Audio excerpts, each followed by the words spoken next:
आता थोडं पावसा पाण्याकडे वळूया। कोल्हापूरमध्ये सध्या पावसाचा जोर कायम आहे। कोल्हापूरच्या धरण क्षेत्रात दमदार पाऊस पडतोय, त्यामुळे राधानगरी धरण 100% भरलेलं आहे। धरणाचे 2 स्वयंचलित दरवाजे उघडलेत, त्यातून मोठा विसर्ग केला जातोय।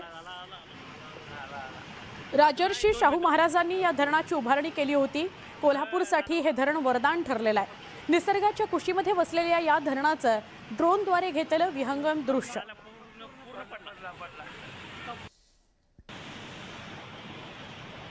हे कोल्हापूरचं राधानगरी धरण आहे। राधानगरी धरण 100% भरलेलं आहे, त्यामुळे 2 स्वयंचलित दरवाजे उघडावे लागलेले आहेत, त्यातून पाण्याचा विसर्ग होतोय। तर ड्रोनच्या माध्यमातून घेतलेली ही दृश्य आहेत।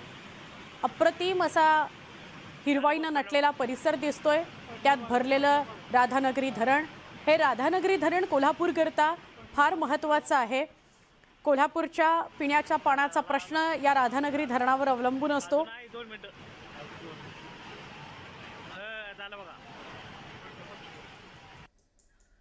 धरण क्षेत्रामध्ये कोल्हापुरात मोठ्या प्रमाणात पाऊस पडतोय, किंबहुना कोल्हापूरमध्ये पाऊस थांबलेलाच नाहीये। पावसानं उसंत अशी कोल्हापुरात घेतलेलीच नाहीये। प्रत्येक आठवड्यामध्ये मुसळधार पाऊस कोल्हापुरामध्ये पडलेला आहे। जुलैच्या पूर्ण महिन्याभरात एखाद 2 दिवसच असे असतील जे कोल्हापुरामध्ये धरण क्षेत्रात पाऊस पडला नाही। अनेक बंधारे पाण्याखाली गेलेले आहेत, कारण चांगला पाऊस झालेला आहे। कोल्हापूरचं धरण राधानगरी हे 100% भरलंय, त्यामुळे त्यातून 2 स्वयंचलित दरवाजांमधून पाण्याचा विसर्ग केला जातोय। कोल्हापूरच्या पिण्याचा पाण्याचा प्रश्न या राधानगरी धरणावर अवलंबून असतो। यावर्षी मात्र तो मिटलेला आहे। खरं तर प्रत्येक वर्षी राधानगरी धरण हे पूर्ण क्षमतेनं भरतं। हे निसर्ग सौंदर्य आपल्याला बघायला मिळत आहे कोल्हापूरचं।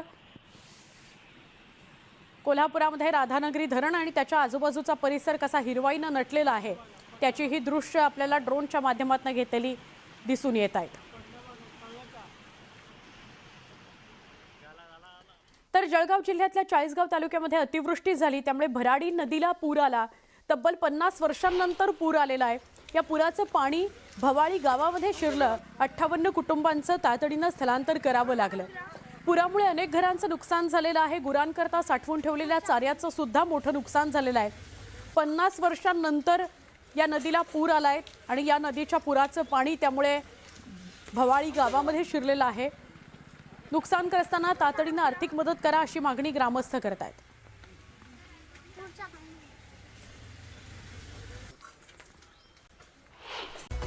बातमीपत्राला आता सुरुवात करूया। पावसासंदर्भातल्या काही बातम्या आहेत। जळगाव जिल्ह्यातील चाळीसगाव तालुक्यात झालेल्या अतिवृष्टीमुळे भराडी नदीला तब्बल 50 वर्षांनंतर पूर आलाय। या पुराचं पाणी भवाळी गावात शिरल्यानं 58 कुटुंबांचं तातडीनं सुरक्षित स्थळी स्थलांतर करण्यात आलंय। पुरामुळे अनेक घरांचं तसंच गुरांसाठी साठवून ठेवलेल्या चाऱ्याचं मोठं नुकसान झालेलं आहे। नुकसानग्रस्तांना तातडीनं आर्थिक मदत द्यावी अशी मागणी ग्रामस्थांनी केली आहे।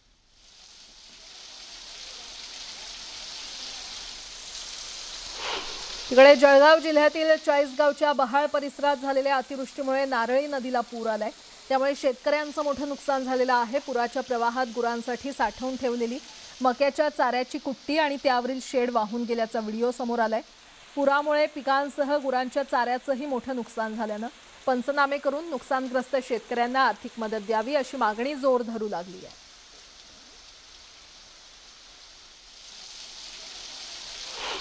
जळगाव जिल्ह्यातील अमळनेर तालुक्यात गेल्या 2 दिवसांपासून सुरू असलेल्या अतिवृष्टीमुळे शेतीचं मोठ्या प्रमाणात नुकसान झालंय।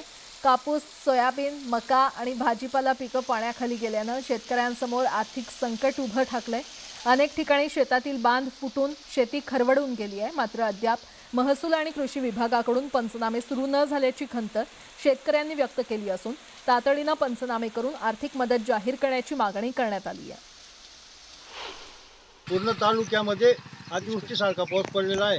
तर एकच विनंती आहे की लवकरात लवकर काहीतरी सरकारने याच्यावर निर्णय घेऊन अधिकारी लोकांना सांगायला पाहिजे की वरच्या पातळीचे जे मंत्री असतील पुढे असतील त्यांनी इथं लक्ष द्यायला पाहिजे। आजपर्यंत कोणीच बांधापर्यंत पोहोचलेलं नाही, अधिकाऱ्यांनी कोणी आलेलं नाही।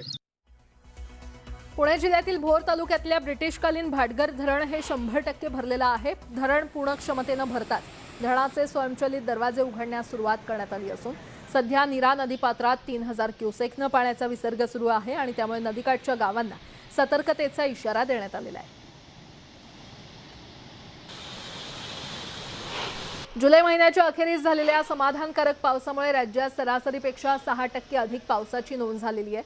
मात्र ऑगस्टच्या पहिल्या 2 दिवसात पावसाचा जोर काहीसा कमी झाला असून पुढील 2 दिवस तुरळक पावसाचा अंदाज हवामान खात्यानं वर्तवलाय। 5 आणि 6 ऑगस्ट रोजी राज्यभर पावसाची शक्यता असून त्यानंतर पुन्हा पावसाचा जोर कमी राहील। दरम्यान 15 ऑगस्ट नंतर राज्यात पुन्हा चांगल्या पावसाची शक्यता हवामान खात्यानं वर्तवलेली आहे। केरळमध्ये मुसळधार पावसामुळे जनजीवन विस्कळीत झालेलं आहे। अनेक नद्या दुथडी भरून वाहत असून सखल भागांमध्ये पाणी शिरल्यानं जनजीवनावर मोठा परिणाम झालाय। मुसळधार पाऊस आणि पुरामुळे 8 जणांचा मृत्यू झालेला आहे तर 13 जण जखमी झालेत। याशिवाय पुराच्या पाण्यात अनेक जण बेपत्ता झाल्याची माहिती समोर आली आहे। प्रभावित भागांमध्ये बचाव आणि मदत कार्य युद्धपातळीवर सुरू असून प्रशासनानं नागरिकांना सतर्क राहण्याचं आणि सुरक्षित ठिकाणी स्थलांतर करण्याचं आवाहन केलेलं आहे।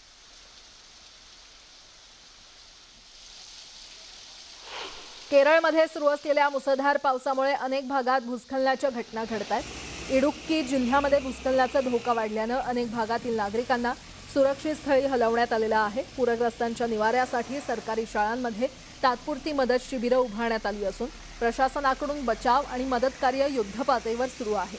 दरम्यान नागरिकांना सतर्क राहण्याचं आवाहन करण्यात आलेलं आहे।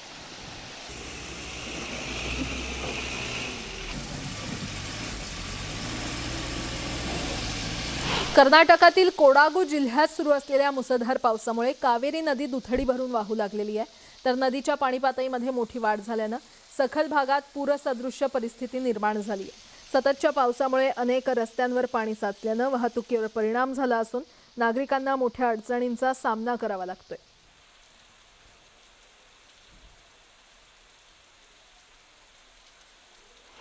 तिकडे गुजरातमध्ये मुसळधार पावसामुळे अनेक जिल्ह्यात पूरस्थिती निर्माण झालेली आहे। बोटाद जिल्ह्यामध्ये नद्यांना आलेल्या पुरामुळे अनेक भाग जलमय झालेत तर शेकडो एकरवरील उभी पिकं पाण्याखाली गेलेली आहेत। पुराच्या पाण्यामुळे शेतीचं मोठ्या प्रमाणात नुकसान झालं असून शेतकऱ्यांसमोर मोठं आर्थिक संकट उभं आहे।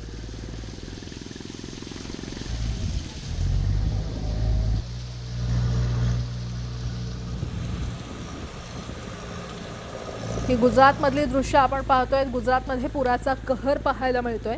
शेकडो एकर पिकं ही पाण्याखाली गेलेली आहेत। बोटादमध्ये मुसळधार पाऊस सुरू आहे आणि त्यामुळे या मुसळधार पावसानंतर पूरस्थिती निर्माण झालेली आहे। गुजरातमधील सुरेंद्रनगर जिल्ह्यात मुसळधार पावसानंतर पुराचा मोठा फटका बसलेला आहे। पुराच्या पाण्यामुळे अनेक गावं पूर्णपणे जलमय झालेली आहेत आणि जनजीवन विस्कळीत झालंय। पूरस्थितीमुळे नागरिकांच्या घरांमध्ये तब्बल 5 ते 6 फूट पाणी शिरलंय। त्यामुळे अनेक कुटुंबांना सुरक्षित ठिकाणी स्थलांतर करावं लागत असून मोठ्या प्रमाणात नुकसान झालेलं आहे।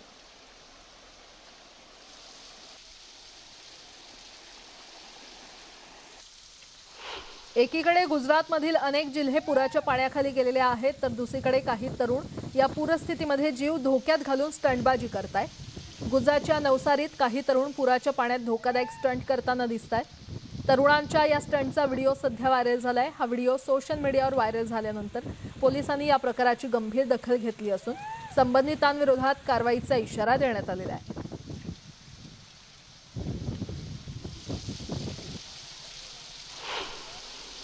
गुजरातमधील द्वारका इथे जोरदार वाऱ्यामुळे समुद्र खवळला असून 10 ते 15 फूट उंच लाटा उसळत आहेत। याचे व्हिडिओ सध्या समोर आले असून समुद्रकिनारी धोकादायक परिस्थिती निर्माण झाली आहे। खबरदारीचा उपाय म्हणून प्रशासनानं नागरिक आणि पर्यटकांना समुद्र किनाऱ्यावर न जाण्याचं आवाहन केलेलं आहे।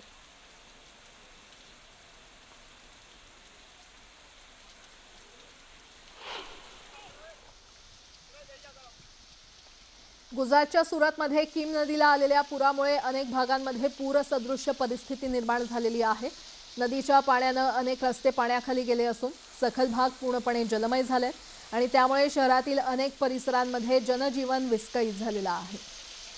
गुजरातमधली ही दृश्य गुजरातच्या सुरतमध्ये किम नदीला पूर आला असल्याचं पाहायला मिळतंय।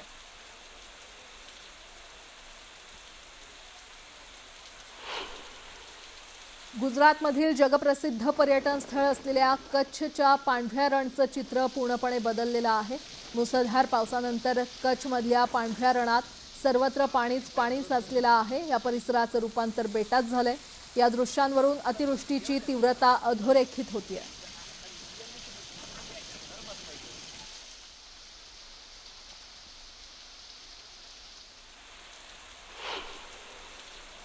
राजस्थानमधील जोधपूर शहरात झालेल्या मुसळधार पावसानंतर अनेक रस्त्यांवर मोठ्या प्रमाणात पाणी साचलं असून रस्त्यांना नद्यांचं स्वरूप आलेलं आहे. सखल भागात कार आणि दुचाकी पाण्यात बुडाली असून जलभरावामुळे नागरिकांना मोठ्या अडचणींचा सामना करावा लागतोय. अक्षरशः गुडघाभर पाण्यातून प्रवास करावा लागतोय. नागरिकांना इथूनच चालत जावं लागतंय.